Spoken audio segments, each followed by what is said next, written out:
tenemos la vocación de informar. Para estar informados, Ultimátum Noticias.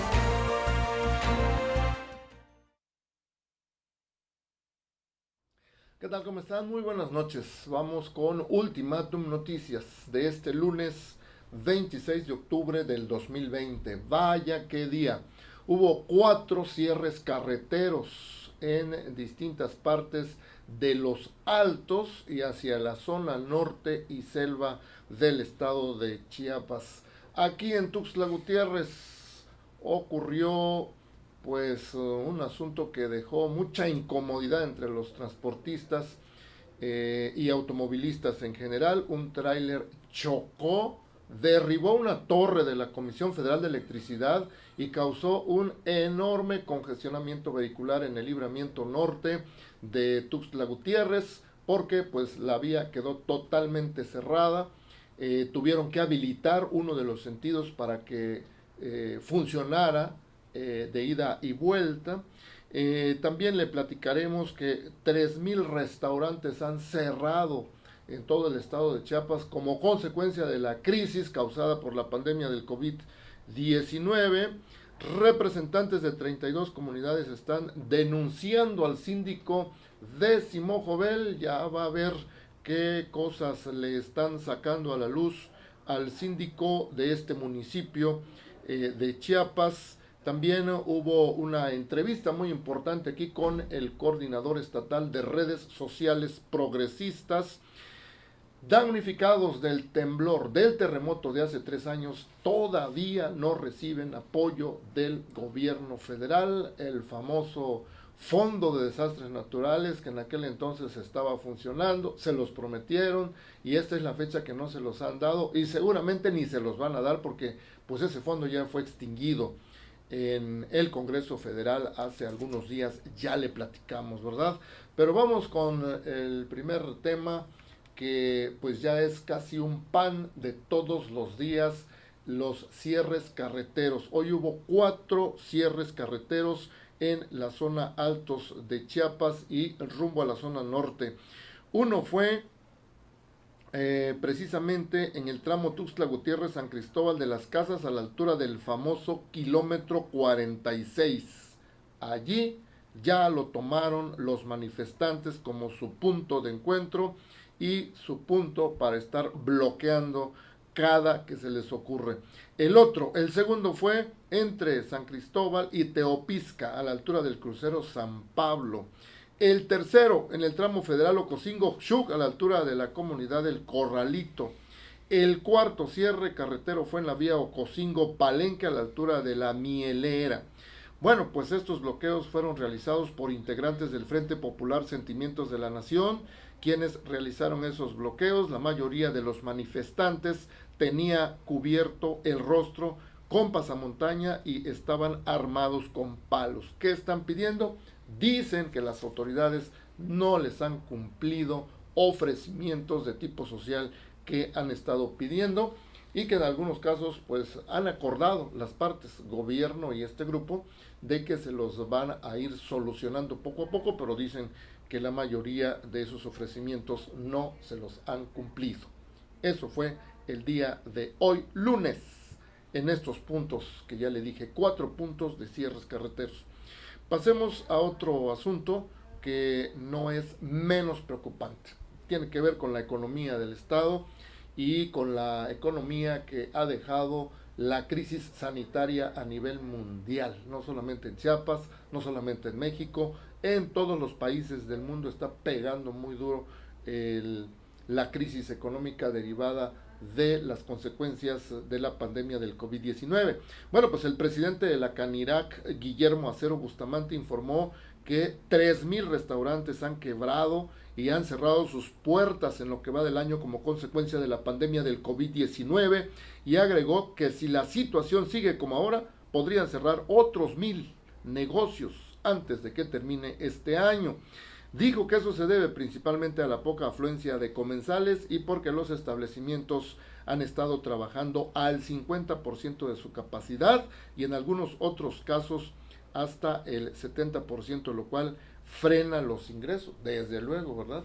pues eso ha sido como consecuencia de que las autoridades pues obligaron a todos los negocios a limitar sus funciones cuando estábamos en plena crisis sanitaria, ya por abril, mayo, junio, julio, agosto, para evitar contagios, los famosos semáforos.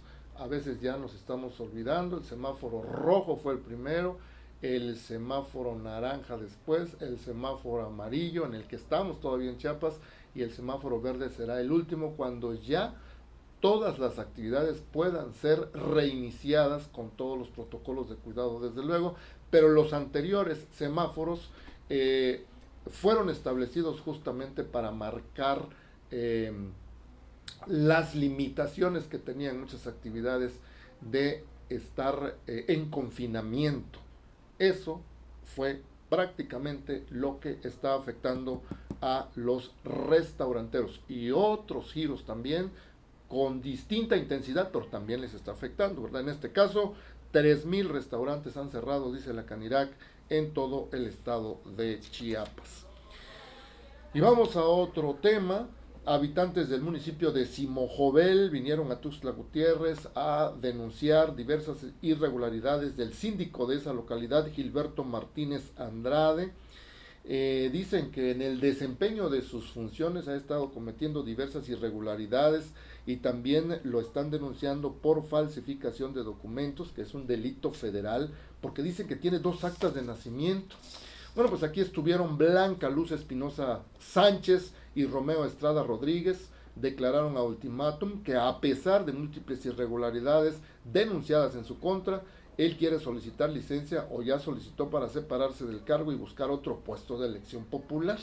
Dijeron que además de todo eso, Gilberto Martínez Andrade habría cometido un delito federal de falsificación de documentos porque cuenta con 2 actas de nacimiento, una de Veracruz y otra de Chiapas. Pero en esencia, los denunciantes dicen que este síndico municipal se ha burlado del pueblo y se ha burlado de las leyes. Vamos a escuchar precisamente lo que nos comentó aquí en ultimátum Romeo Estrada Rodríguez, uno de los denunciantes en contra de este síndico mencionado. Pues venimos a hacer la denuncia de 32 comunidades que aparecen como mejoramiento de viviendas. Y si va uno a las comunidades no hay nada. Es dinero que el síndico se los entregó en efectivo, con montos elevados. Traemos el caso del ejido La Ilusión, pues ahorita fuimos a meter la denuncia, donde ellos cobraron 1.300.000 para 130 personas, que se los dio al síndico en efectivo. Y hoy que llegó el órgano de fiscalización a la auditoría, aparece un monto de 2.600.000. Los compañeros están allá afuera ahorita. Bien, se sorprenden ellos porque llega la auditoría y el recurso solo fue para 130 personas, los otros 130 no les dieron. Es una forma que se viene manejando. La inconformidad que traemos es que pues Gilberto Martínez Andrade se ha burlado del pueblo, se ha burlado de las autoridades, se ha burlado de la propia ley. En el municipio manejan más de 40, 50 guardaespaldas adheridos a la nómina del ayuntamiento, porque allá dicen ellos que es los normalistas que andan con mochilas y son los que han intimidado a los grupos manifestantes del municipio. Él ha incitado a la violencia. Aquí en los estudios también estuvieron representantes del nuevo partido Redes Sociales Progresistas. Estuvo aquí el coordinador estatal Alfredo Ramírez y su secretario general Israel Alonso Sardaneta. Bueno, pues el partido Redes Sociales Progresistas buscará una alianza ciudadana, una gran alianza ciudadana para los comicios del 2021 en Chiapas. Tiene más de 50,000 afiliados en todo el estado. Van a buscar principalmente candidaturas ciudadanas y pretende ser distinto a los demás institutos políticos tradicionales, afirmó el coordinador estatal Alfredo Ramírez durante una entrevista en exclusiva aquí para Ultimátum MX. Vamos a escuchar. Acabamos de decir, ¿no?, el tema de las alianzas.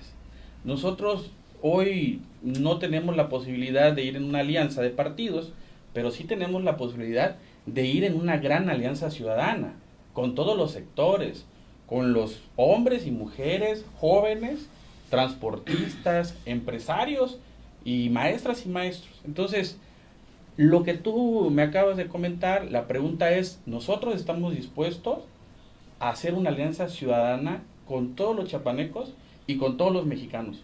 Porque no podemos olvidar que este es un partido político nacional y con hombres al frente que sin duda tengan valores, que tengan ganas de servir, pero sobre todo que caminen en la ruta de la democracia. Nosotros no nos comparamos a ningún partido político de los anteriores. Hoy este partido político es muy moderno y en su sigla lo dice, pero si bien es cierto, el trabajo que estamos realizando es desde abajo, con las bases, no de cúpula como los demás partidos. Aquí trabajamos desde los representantes de cada uno de los comités y nuestros afiliados. Bien, pues se aproximan las celebraciones del Día de Muertos, estas tradiciones que están muy arraigadas en pues todo el pueblo mexicano, en todos los estados, municipios, comunidades, conmemoran esta fecha porque acostumbran o acostumbraban ir a los panteones a limpiar las tumbas de los deudos, de los seres queridos que se nos han adelantado en el camino de la vida, a dejarles flores, a cualquier otro tipo de actividad que signifique recordarlos. Precisamente pues están acostumbrados todos nuestros integrantes de los pueblos de México, y en esta ocasión pues ya no podrá ser como se hacía antes, para evitar aglomeraciones y desde luego evitar con ello los contagios. El gobernador Rutilio Escandón insiste en el llamado a el pueblo chiapaneco a no realizar fiestas ni reuniones que pudiesen representar un riesgo para contagios del COVID-19. Se está refiriendo a las fiestas tradicionales de diciembre, ¿verdad? Que ya van a ser dentro de 8 días exactamente. Recordó el gobernador que Chiapas registra 90% de personas recuperadas de COVID-19 del total de casos acumulados históricamente. El gobernador sostuvo que Chiapas continúa en color amarillo del semáforo de riesgo epidemiológico.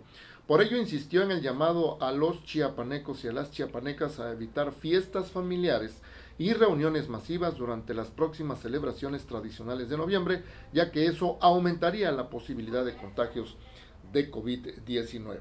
Y la verdad, pues tiene razón, ya lo hemos visto en otras ocasiones recientes. Ha habido reuniones en algunas otras partes de la República Mexicana y ha habido contagios, varios contagios que surgen de ese tipo de reuniones, ¿no? El reciente caso se ha dado con la larga sesión que tuvieron los diputados y senadores allá en México para a extinguir los famosos fideicomisos y otros asuntos que tenían ahí, que tardaron bastante tiempo. También la miscelánea fiscal, estuvieron bastante tiempo sesionando, ¿no? Declaraban receso, volvían y todo. Entonces de ahí surgieron varios contagios y desafortunadamente un senador falleció este fin de semana. Entonces ahorita ya se están arrepintiendo de haber arriesgado a hacer ese tipo de reuniones. Bueno, estaban trabajando. El asunto es que también deberían tomar sus debidos cuidados para que no se repita. En el caso de nosotros, los ciudadanos comunes, pues tenemos la posibilidad de evitar ese tipo de cosas, aunque sea por este año. No pasa nada si nos apartamos de esas fiestas tradicionales a las que estamos acostumbrados por este año. Seguramente en el otro las circunstancias serán distintas. Pasamos a otro tema. Cero impunidad. Con cero impunidad garantizaremos la seguridad y la justicia en Chiapas, dijo el fiscal general Jorge Luis Llaven Abarca.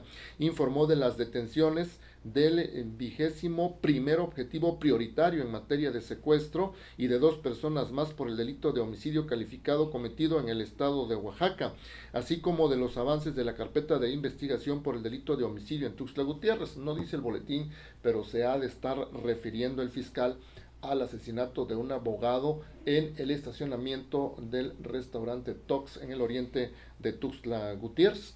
Bueno, pues el fiscal destacó que continuarán con el operativo de verificación de bares, cantinas y similares a fin de prevenir contagios por COVID-19 y conductas delictivas.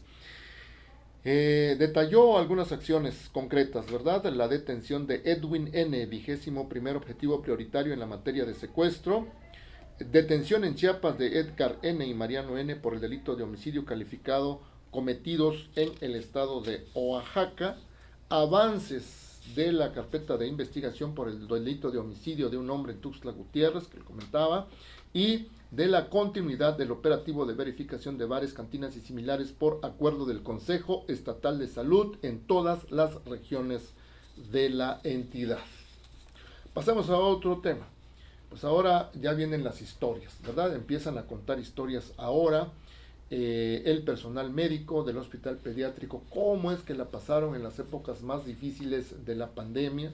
Nosotros lo fuimos contando de manera indirecta cómo los médicos se quejaban de que no tenían insumos e instrumentos para protegerse de contagios, ¿no? De que cómo enfermaban, de que cómo estaban temerosos de que pues llevaran el virus a sus casas con sus familias.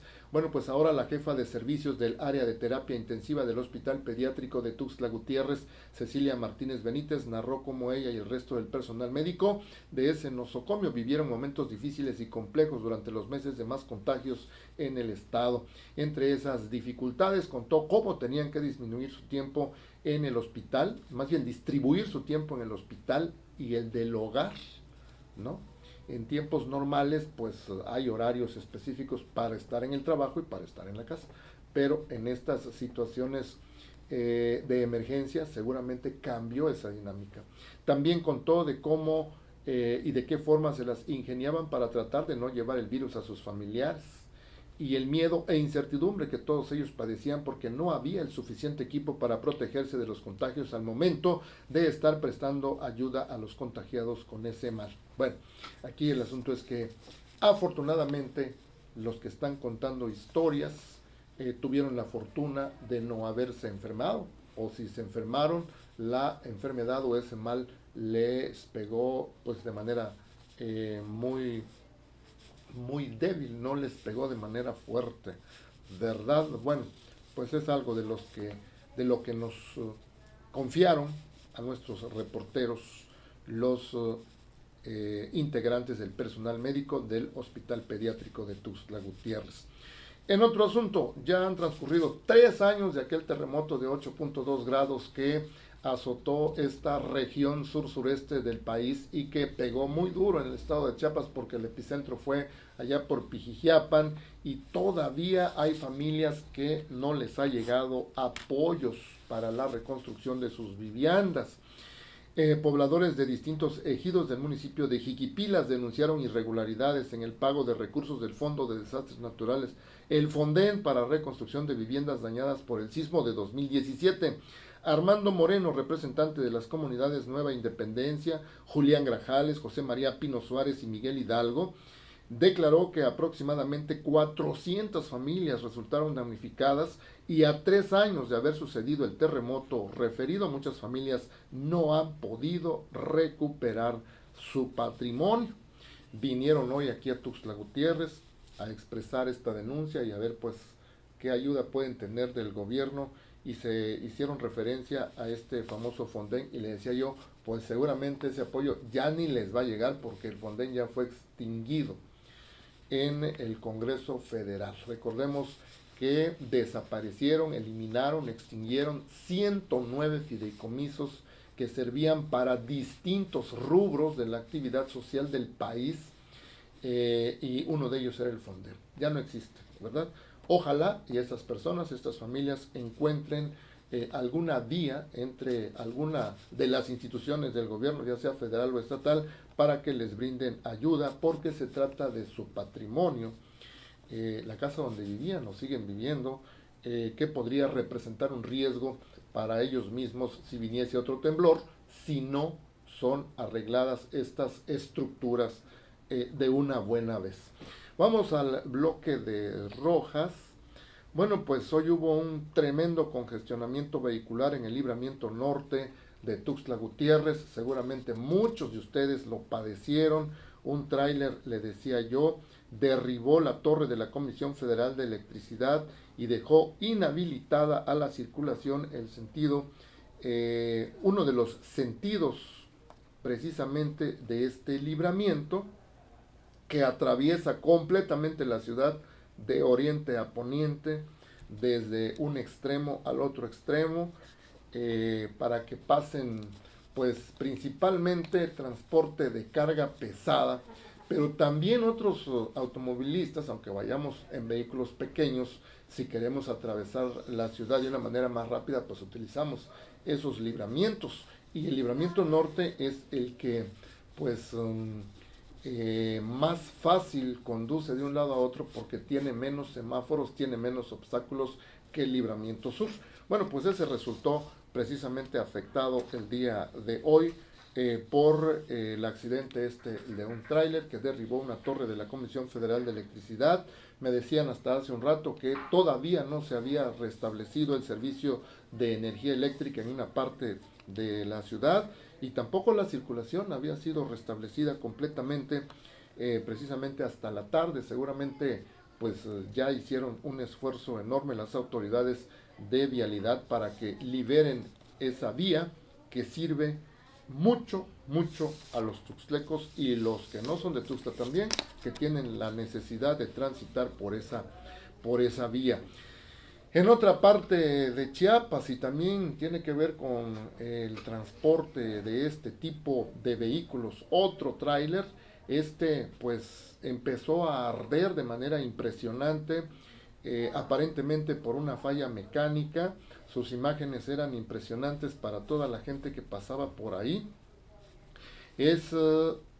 Ocurrió en el tramo del kilómetro 86 de la vía que conecta a Ocosocuautla con Arriaga. Personal de bomberos de esa localidad arribó al lugar de los hechos, en donde se tuvo que cerrar de forma momentánea también la circulación vehicular, mientras los brigadistas hacían su trabajo para apagar las llamas y evitar que eso representara un riesgo, por ejemplo, que pudiera estallar el tanque de gasolina o de diésel, no sé qué combustible traiga ese tipo de trailers. Pero bueno, llegaron a auxiliar. Afortunadamente no hubo ni muertos ni heridos, pero le digo, las imágenes fueron impactantes para quienes circulaban por esa vía. ¿Cómo es que una pequeña falla en el sistema eléctrico puede ocasionar ese tipo de situaciones que en un momento dado podrían convertirse en circunstancias trágicas? Insisto, el día de hoy no fue el caso. Pasemos a otro asunto. La Fiscalía General del Estado, a través de la Fiscalía Antisecuestro, ubicó y detuvo a Edwin N., 21º objetivo prioritario en materia de secuestro en Chiapas, quien en 2007 había privado de la libertad a una persona del sexo masculino en el municipio de Suchiate. El imputado fue ubicado y detenido en el municipio de Acapetagua. Fue puesto a disposición del órgano jurisdiccional bajo la medida cautelar de prisión preventiva. Y ya para finalizar, esta mañana pues fue detectado el aparente suicidio de un joven de 21 años de edad. Esto fue en la colonia Natalia Sabines de Tuxtla Gutiérrez. Vamos a ver el reporte con nuestro compañero Edberg Mayorga. En este momento nos encontramos sobre la avenida 9 y calle Mártires de Chicago de la colonia Natalia Venegas, colindante a la primera sección de la colonia Capulines, en el que pues lamentablemente fue localizado un joven de 21 años, el cual pues fue localizado, como mencionábamos, ahorcado al interior de su domicilio, ubicado sobre la mencionada dirección, la dirección que acabamos de dar, pero vamos a repetir, es avenida 9 y calle Mártires de Chicago de la colonia Natalia Venegas, colindante a la primera sección de Capulines. Es una persona de 21 años de edad. Todavía no tenemos más datos, no conocemos los datos generales de la víctima. Bien, pues muchas gracias a las personas que nos hacen favor de comentar, de vernos, escucharnos, estar atentos a esta información en Ultimatum MX en redes sociales. Gustavo Flores, gracias. Alfredo Serrano, hermano, muchas gracias. Doña Sari Castellanos, muchas gracias también. Mara Révora, Alonso Sardaneta, Jorge Luis, Iliana Torresillas, Susi Villanueva, Adriana, sobrina, muchas gracias. Y muchas otras personas más que nos hacen el favor de hacer comentarios en WhatsApp y en redes sociales. Con esto terminamos. Muchas gracias. Muy buenas noches. Hasta mañana.